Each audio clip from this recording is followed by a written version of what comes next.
When an Allied aircraft was shot down over occupied territory, the airmen who survived faced an almost impossible situation. They were stranded deep behind enemy lines, in a hostile country, hunted by the occupiers, unable to speak the language, with no way home. Capture meant imprisonment for the rest of the war, or worse. For these men, the odds of ever seeing their homes again seemed vanishingly small. And yet, again and again, downed airmen did make it home, spirited across an entire occupied continent and over a mountain range to freedom. They did not do it alone. They did it because a chain of brave strangers risked everything to carry them to safety. And at the start of that chain stood a young woman, barely out of her own youth. This is the story of Andrée de Jongh and the escape line she built. This is a story about an extraordinary network of courage, about ordinary people who risked their lives to save strangers, and about a young woman whose determination and bravery created one of the most remarkable rescue operations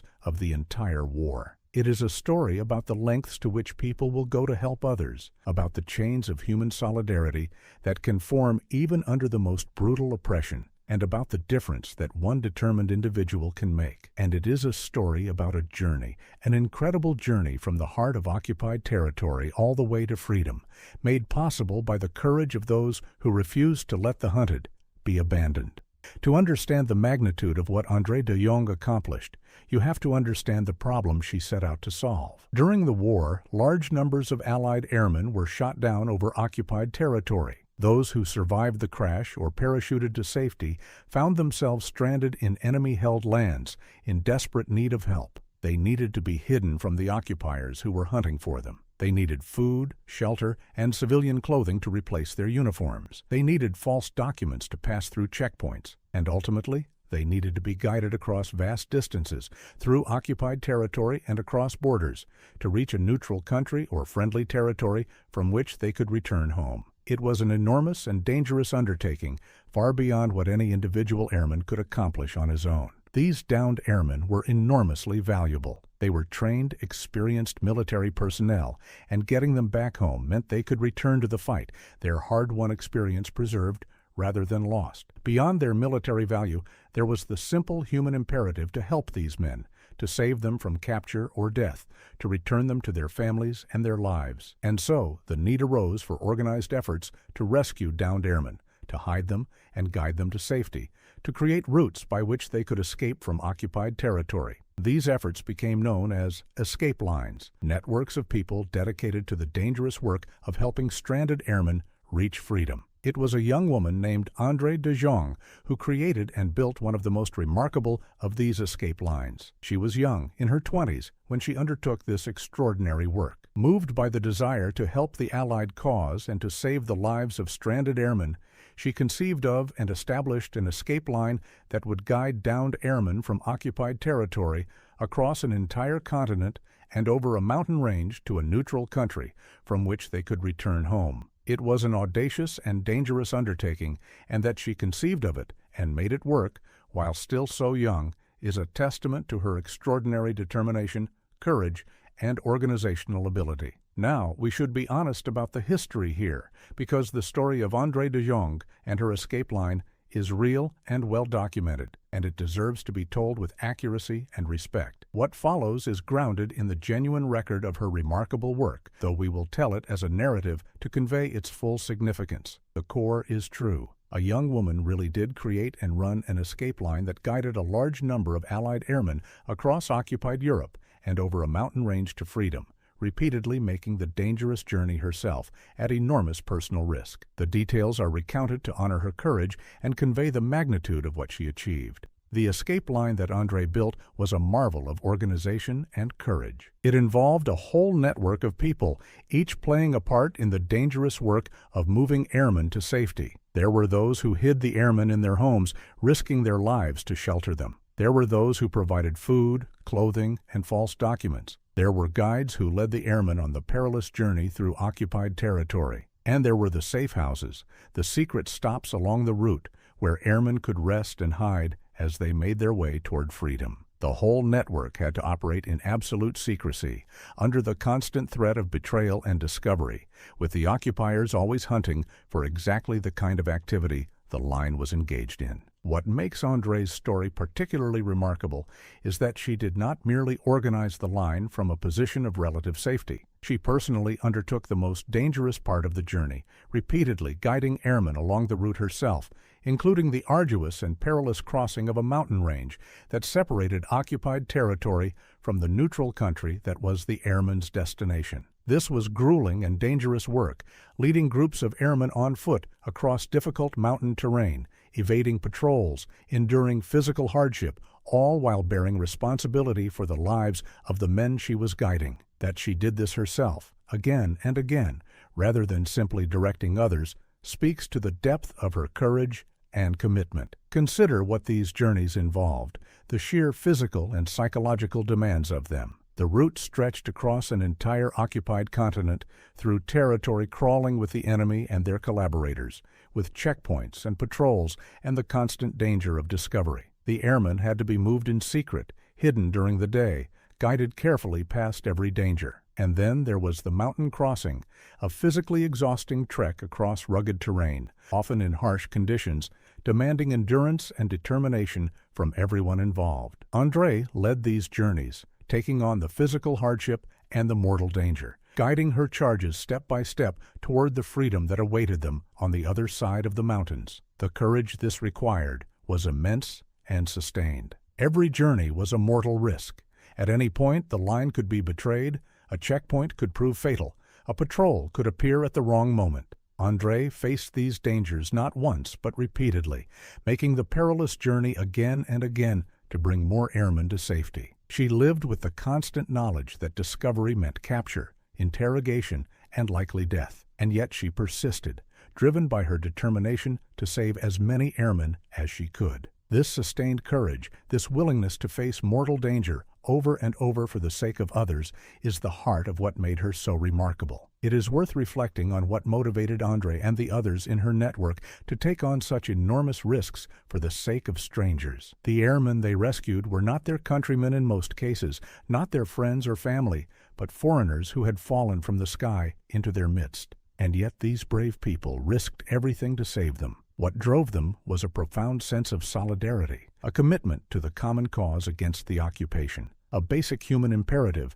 to help those in desperate need. They saw in the stranded airmen not strangers, but fellow human beings fighting against a common enemy, men who needed help and whom they had the power to save. This solidarity, this willingness to risk all for strangers united in a common cause, is one of the most inspiring aspects of the story. The work of the escape line came at a terrible cost, as such dangerous work inevitably did. The occupiers were determined to shut down these escape routes, and they hunted relentlessly for those involved. Many members of escape lines were captured, and they faced brutal interrogation and severe punishment, often death. The networks were vulnerable to betrayal and infiltration, and the price of involvement was often the ultimate one. Andrée herself was eventually captured by the occupiers, her remarkable run of dangerous journeys finally ending in the hands of the enemy she had so long evaded. She faced interrogation and imprisonment, the grave consequences that awaited those who did the dangerous work of the escape lines. Remarkably, despite her capture, Andrée survived the war. In a striking twist, when she was captured and claimed to be the organizer of the escape line, her captors reportedly did not believe that someone so young could possibly be responsible for such a significant operation. This disbelief may have contributed to her survival, as her captors failed to grasp the true extent of her role. She endured imprisonment under harsh conditions, but lived to see the end of the war, surviving an ordeal that claimed the lives of so many others involved in the dangerous work of resistance and rescue. Her survival was itself remarkable, given the fate that befell so many of her fellow workers. The achievement of Andrée and her escape line was extraordinary by any measure. The line she created guided a large number of Allied airmen to safety, returning them home to their families and, in many cases, to the continued fight against the enemy. Each of these rescues represented a life saved, a man spared from capture or death, a family spared the loss of a loved one. The cumulative impact was significant, both in human terms and in terms of the war effort, as experienced airmen were returned to service. And all of this was made possible by the courage and determination of a young woman and the network of brave people she organized and led. There is a profound lesson here about the power of organized compassion, about what can be accomplished when people unite in the service of a humane cause. Andrée did not act alone. She built a network, organized a system, brought together many people in a common effort. The escape line was a collective achievement, a demonstration of what becomes possible when individuals join together, each contributing their part in pursuit of a shared humane goal. The rescue of hundreds of airmen was not the work of one person, but of many, united by Andrée's leadership and vision into an effective force for good. It is a powerful reminder of the strength that lies in organized, collective compassion. Consider, too, what Andrée's story reveals about leadership and initiative. She did not wait for someone else to solve the problem of stranded airmen. She saw the need, conceived of a solution, and took the initiative to make it happen, building the escape line through her own determination and effort. This kind of initiative, this willingness to take responsibility and to act rather than waiting for others, is a mark of true leadership. Andrée's escape line existed because she made it exist, because she had the vision to conceive it, and the determination to build it, and the courage to lead it. Her story is a testament to the difference that individual initiative and leadership can make, even against the most daunting obstacles. It is worth honoring the particular courage of the physical journeys Andrée undertook, the mountain crossings, and the long treks through occupied territory. There is something especially admirable about her refusal to direct from safety, her insistence on personally leading the airmen on the most dangerous part of their journey. She shared the hardship and the danger with those she was guiding, taking on the physical toll and the mortal risk herself. This hands-on courage, this willingness to be present at the point of greatest danger rather than directing from a distance, speaks to the depth of her commitment and the kind of leader she was. She led from the front, in the most literal and dangerous sense. There is also a reflection to be drawn here about the chains of solidarity that can form even under brutal oppression, about the networks of decency that resist the forces of evil. The escape line was, in essence, a chain of human kindness stretching across an occupied continent, each link a person willing to risk everything to help a stranger reach freedom. In a time of darkness and oppression, when the forces of evil seem to dominate, these networks of compassion represented the persistence of human decency, the refusal of ordinary people to be complicit in cruelty, the determination to help rather than to harm. Andrée's escape line was a shining example of this, a chain of courage and kindness that defied the darkness around it. What makes this story endure is the inspiring image at its heart, the young woman leading downed airmen across mountains to freedom, the network of brave people, risking everything to save strangers, the incredible journey from the heart of occupied territory to the safety of a neutral land. It captures something essential about human courage and compassion, about the lengths to which people will go to help others, about the difference that determination and solidarity can make even against overwhelming odds. The story of Andrée de Jongh and her escape line reminds us that even in the darkest times, there are those who dedicate themselves to saving others, and that their courage can light a path to freedom through the deepest darkness. By the end of the war,